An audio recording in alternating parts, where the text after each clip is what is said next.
What's up, everybody? Good morning and welcome to the Monday kickoff call. We are going to jump right into it this week and dive into underwriting and dive into the medical questions, how you should be asking them.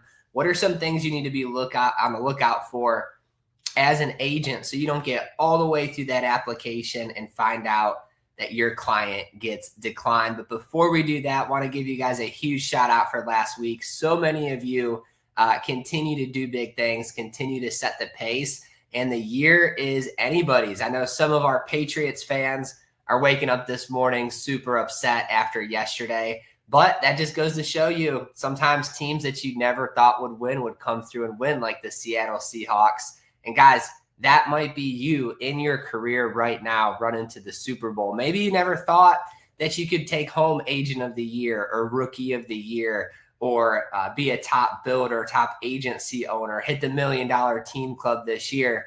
It's all possible for you, but it all starts today doing the small things that we do day in and day out to get you there. So let's jump into today's call. We're going to kick it off with the verse of the day. It's in the book of Matthew, and it says, "The stone the builders rejected has become the cornerstone. The Lord has done this, and it's marvelous in our eyes." What is this scripture talking about? It goes on before that to talk about how Jesus was essentially rejected, right? He was rejected by the high religious leaders of that time, and he became the cornerstone. And I believe that this verse also shows us that it doesn't really matter what has happened to us in our life up until this point. If you look at his story, right, he was rejected, he was crucified, all of these horrible things were done to him. But at the end of the day, he became the cornerstone of the entire world. He became the cornerstone of everything that's around us.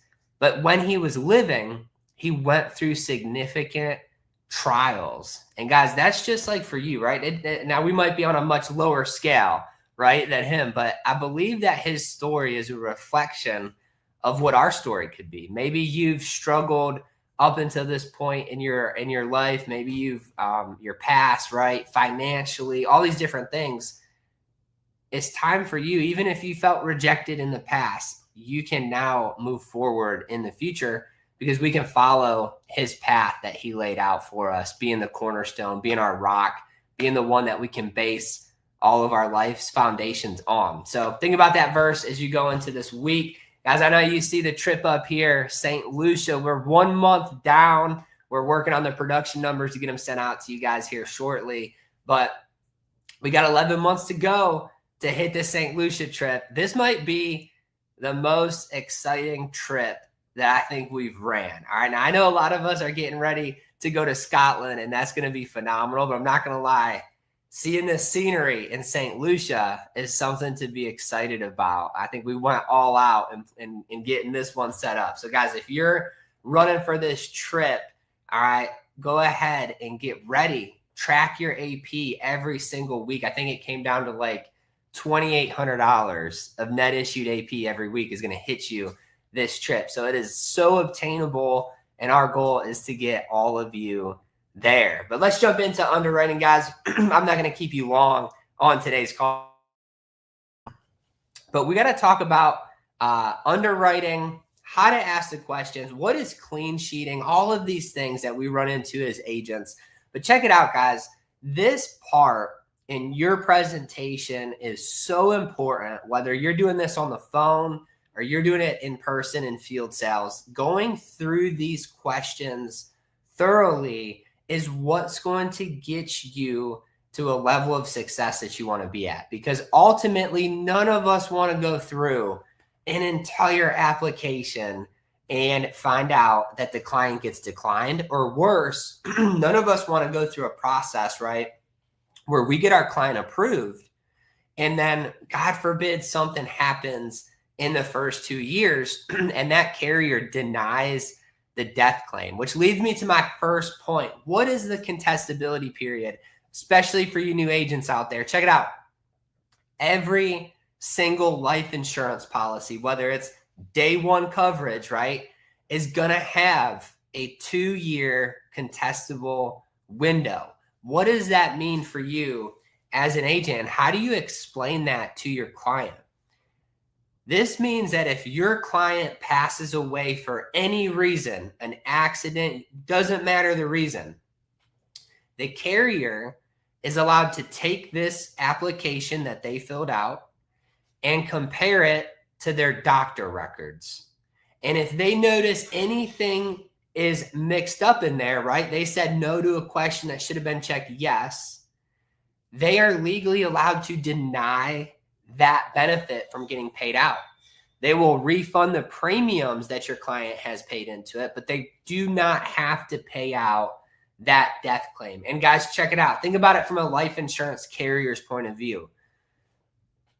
They can only do so much to make sure that the people applying are actually qualified for the coverage. And they're putting that trust in you as the agent to make sure you're representing the carrier good, but you're also representing your client good, because it doesn't do either party any good when a claim gets denied, right? When an application is not filled out correctly. So let's just talk about just some simple things when we're going through these applications that we should be doing.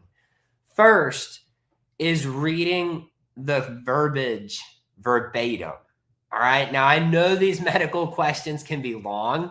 There's some complicated words in there that some of us might not know how to pronounce, right? But guys, you are supposed to be reading these questions off verbatim. And I know it's tough, right? Sometimes if you're going through this, you feel like you're the doctors, but that's exactly what I tell my client is I say, hey, look, you're going to feel like you're at the doctor's office for a minute, but I've got to read these questions off verbatim. They're a little bit lengthy, so bear with me, but just let me know if you've ever had any of these instances. It's not a problem if you have. We just need to know, right? And I say that because I don't want my client thinking that they can't answer these questions truthfully, right? If they answer them yes, and it knocks them out of this application that we were thinking they could get approved for, no big deal, right? I'm glad that I caught it now versus a year into this policy and something happens to Miss Betty and then her family doesn't get the money. I don't want that. I'd rather pivot to a different company, all right, if it turns out that there's one of these that they had to say yes to. So guys, when you're going through this underwriting, it's so important that you just slow down and actually get a good idea of what your client has had in the past. So let's talk about some tricks with this. The first thing, guys, is you really want to pay attention to whatever application you're doing. All right, you guys can see here at the top, it's going to tell you if the insured answers yes to questions 2 to 11, the person cannot get any coverage. That means if they answer yes, it's automatically getting declined. So you know as the agent, if they say yes, there's no point in moving forward with this one, right? We got to find a different company. So that's the first step in every carrier's medical questions is the sections. Some of them might say if they answer yes to questions, 3 to 5, they get the standard rating or the graded rating or whatever the case is, right? So you want to know that as an agent, so you're actually applying the client for the right rating class that they should be in. All right. So that's the first up. Some common things agents seem to miss is height and weight. Okay. A lot of times, guys, you're going through the application and you just ask what the height and weight is, but you don't think in the back of your mind, is that going to disqualify them? So you want to make sure you go to Drive, get the carrier guidebook, and check the height and weight charts. Most applications have the height and weight chart built into it, but some of them you got to go to the guidebook, make sure you check that. Okay, you don't want to go through this. They're healthy, you submit it, and it's like, boom, decline because they were the wrong height and weight for this carrier. So that's the first one. Smoking is a big one, guys. Most carriers are going to treat your client like a smoker or a tobacco user if they've done it in the last 12 months. So if Miss Betty says, hey, I quit last month, she's still on most applications. You got to read it. It's going to say the time frame for smoking. Some of us right away, but most of it's 12 months. She'd still have to be a smoker in that. Some carriers go so far that when they run the MIB check, if they see like smoking prescriptions to quit smoking in the past year, they automatically flip that thing to tobacco. So that's something to be on the lookout for. But let's go through how to not clean sheet. All right. What is clean sheeting? Clean sheeting is not thoroughly asking your client the medical questions, and they just give you an answer based off of what you're asking, because the client might not see these questions, right? So here's an example of what you should do versus what you should not do. Okay, we're going to take one question here. So the very bottom question, question 5, that says, this is what you should say as the agent, right? In the past 2 years, has the proposed insured been diagnosed with, been treated for, or advised by a member of the medical profession to receive treatment for any form of cancer except basal or squamous cell skin cancer? Guys, you should read these questions word for word. It's very important, okay? This is an example of what not to do. Hey, Miss Betty, and have you ever had cancer? Right? And I just like shorten the question.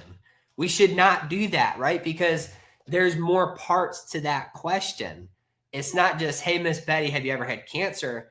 If I asked her that, I just totally left out the part of, hey, have you been advised to receive treatment for cancer? So maybe she's never had it, but she knows last week she went to the doctor to get something tested out on her, and she doesn't know if it's cancer yet or not. You see what I'm saying? So guys, you have to be careful as an agent to not condense these questions and miss what the carrier is actually asking for. So super important. Some of these things, guys, you might not know what they are, right? So as the agent, when you're going through your pre-qualifying health things, right, and you ask Miss Betty about diabetes, heart attack, strokes, all that stuff, well, we're not asking her about Huntington's disease, Lou Gehrig's, muscular dystrophy. One thing in here says intellectual development disorder, metastatic cancer, right? Like, we're not going through all of that in the beginning part of the presentation. We're just getting a surface level understanding. The time to really get involved in the health questions is when you're asking them. So read these things slow. You guys will see in question 3, it says, has the proposed insured ever been diagnosed with? Let's break down what this means.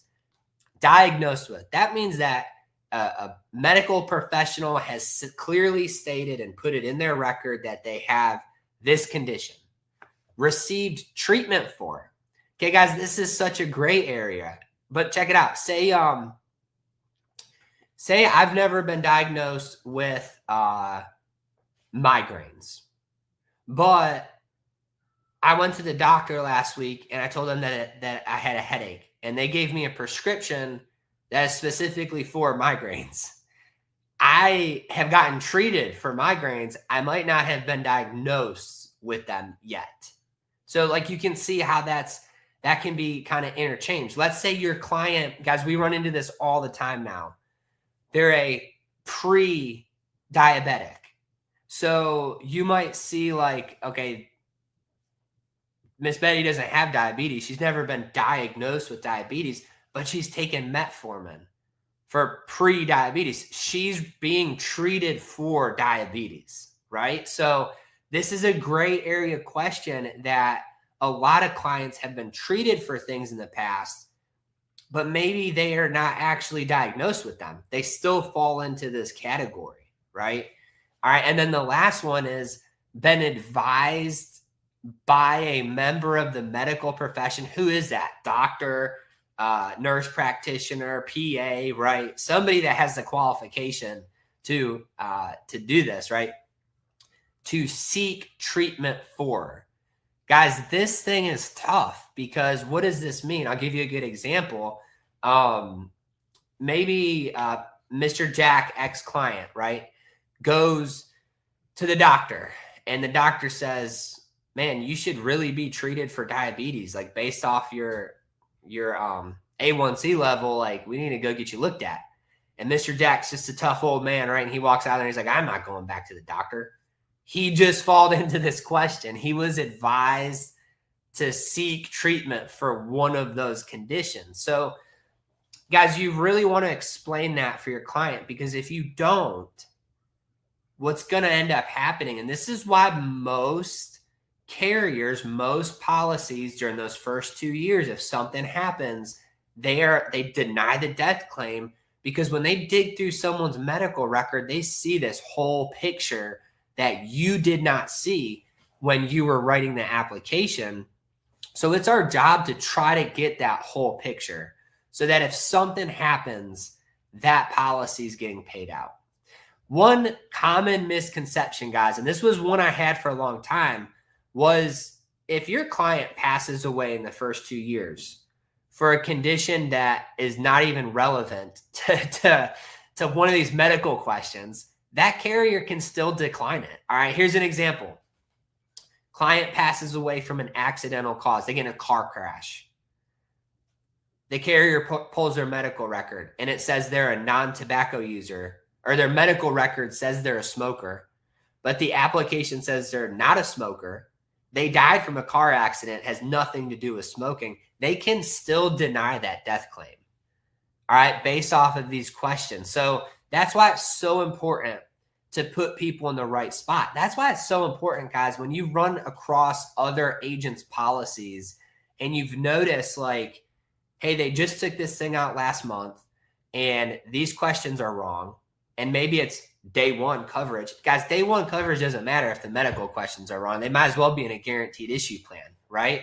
And then you roll over like to a carrier like GTL that would take them. That's an ethical replacement, because even though they're going from a day one to a potentially graded type of a benefit, GTL allows replacements, because if they pass away from an accidental cause in that time frame, this day one plan's not paying anything but the premiums back. This one's actually going to pay out something. So you have to be a good investigator, right, to make sure that your client, what they're putting their hard-earned money in, is actually going to pay out for their family.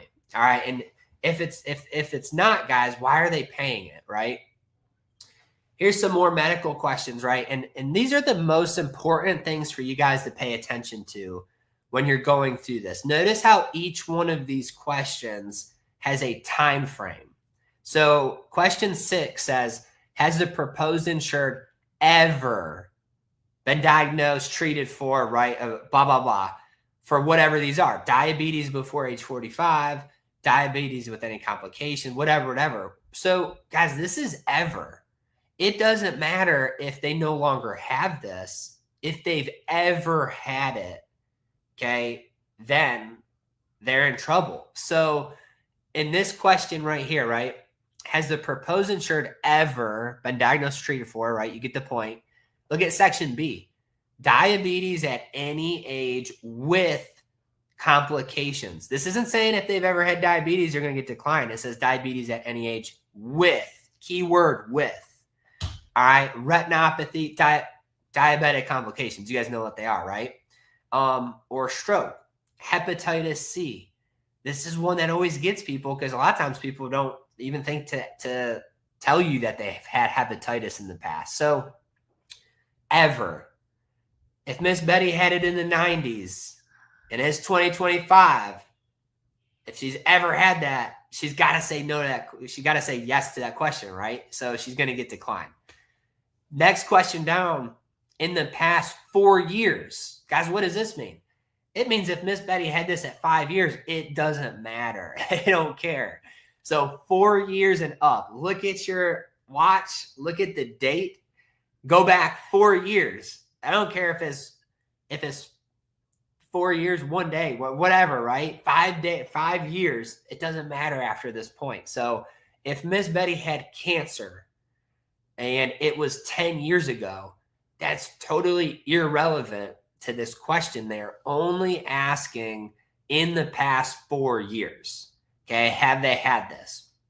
Next one, in the past 2 years. All right, and then it goes down and goes and down, right? You guys get the concept. But it's so important that you as the agent narrow down these time frames with your clients, because let's be honest, sometimes our clients are confused and they don't really remember when they had something.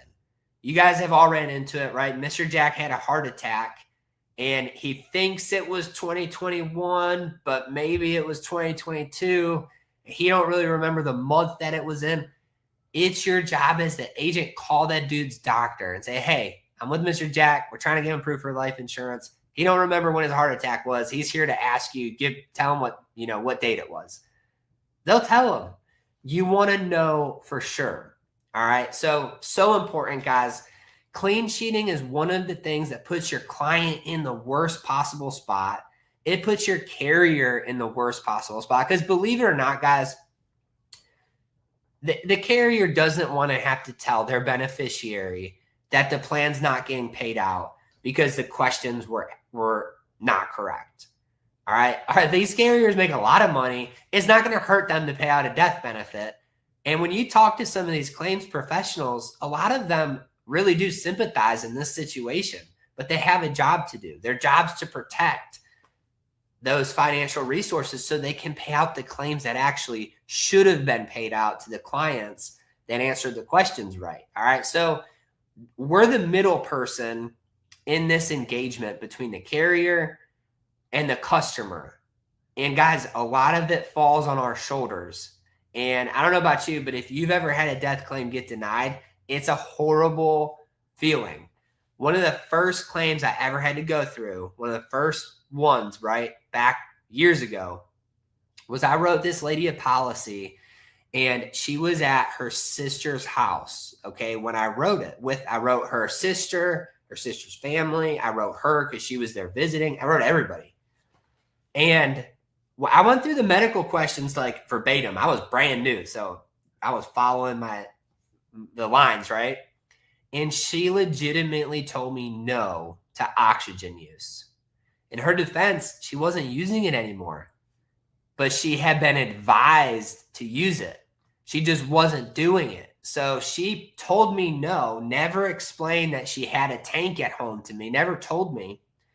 We go through this death claim process. She was like 2 months away from the 2-year mark. And they had to tell her, so I had to tell her son that the claim's not getting paid out because the carrier found in her medical record that she was advised to use oxygen.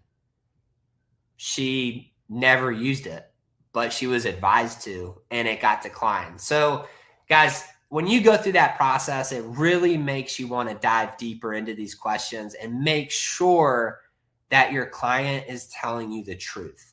Sometimes, guys, clients have been declined in the past. They don't want to tell you the truth because they don't want to get declined again. You got to make sure they understand how this works and how it's okay if they've had one of these questions that's going to get them declined, because then we're just going to pivot and we're going to go to the next plan, the next best option. But we're always going to do what's best for them. So it's so important, guys. It's something, hey, it's not that exciting to talk about underwriting on a Monday morning, but this is the thing that's going to make you a successful agent long-term.